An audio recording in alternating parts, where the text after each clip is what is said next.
Ang presyo ng Bitcoin or BTC ay lumipad na sa higit $36,500 at may inaasahan pa na isang spot Bitcoin ETF bilang isang fundamental catalyst. Bago po tayo magpatuloy ay nais ko lamang po munang bigyang linaw ang aking disclaimer kung saan ang nilalaman po ng video na ito ay hindi po ito isang financial advice. For education and information purposes lamang po ang layunin nito.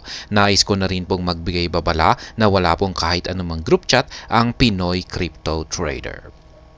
Ayan mga ka-crypto, ang paghihintay para sa isang spot Bitcoin ETF sa US ay nagpapatuloy. Gayunpaman, ang mga market participants ay nag-i-speculate na malapit na ang wakas ng paghihintay at ang bintana upang kumita mula sa anumang malaking pagtaas ng BTC ay nagsasara. Hindi nakakagulat na itinulak ng positive market sentiment ng BTC or Bitcoin. Ayan. Ang presyo nito sa presyong $36,500. Ayan, $36,500. Ang pangunahing cryptocurrency ay nagtitrade sa $36,600 sa oras na nailabas ang balitang ito.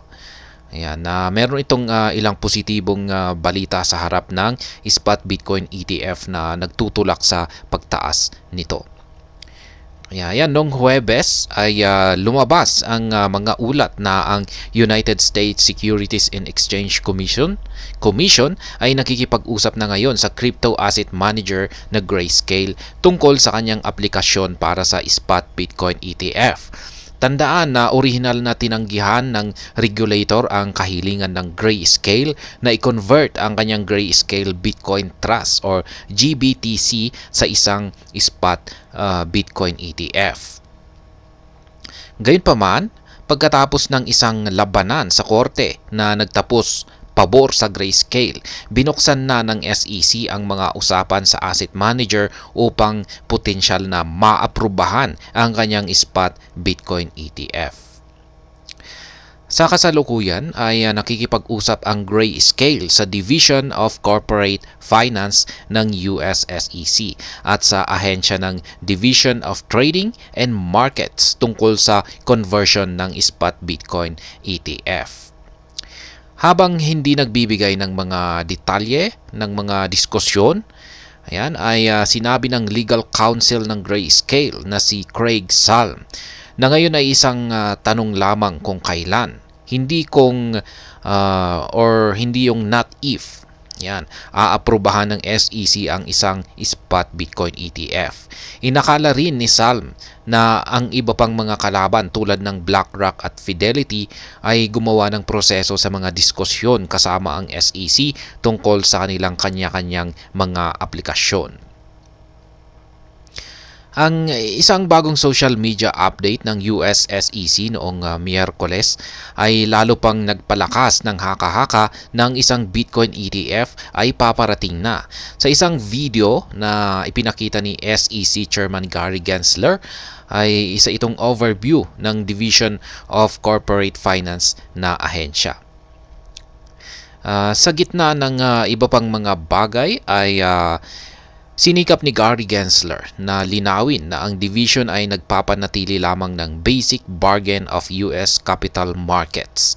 Sa huli ay nilinaw niya na ang mga investor ang magdidesisyon sa kanilang risk appetite kahit na inuutusan ng SEC ang mga public companies na magbigay ng kinakailangang mga pahayag na sa kanilang mga alok na investment. Ayan. At yan, tulad ng maraming mga kalahok sa ito po yung video ni Ginoong Gary Gensler. Yan, tulad ng mga ibang mga kalahok sa industriya. Nag-publish ang SEC ng isang katulad na pahayag sa build-up sa pag-aproba sa unang Bitcoin Futures ETF noong 2021. Ang pagbanggit ni Gensler sa rapid evolving technology and business models ay tila tumutukoy sa industriya ng digital assets at sa potensyal na pag-aproba ng spot Bitcoin ETF sa malapit na hinaharap. At ayan, hanggang dito na lamang po tayo sa video na ito mga ka-crypto. Sana po ay inyong nagustuhan ang aking paliwanag sa video na ito. Kung inyo po itong nagustuhan ay pakiclick lamang po ang like button nito. Para naman po sa mga bago lamang dito, kayo po ay aking inaanyayahan para mag-subscribe. Pakiclick na rin po ang bell icon nito dahil ito po ang siyang magsisilbing notification nito sa mga bago kong videos na akin pong ina-upload sa aking YouTube channel na ito. Marami pong salamat sa panonood, ingat po tayo lagi at God bless po sa ating lahat.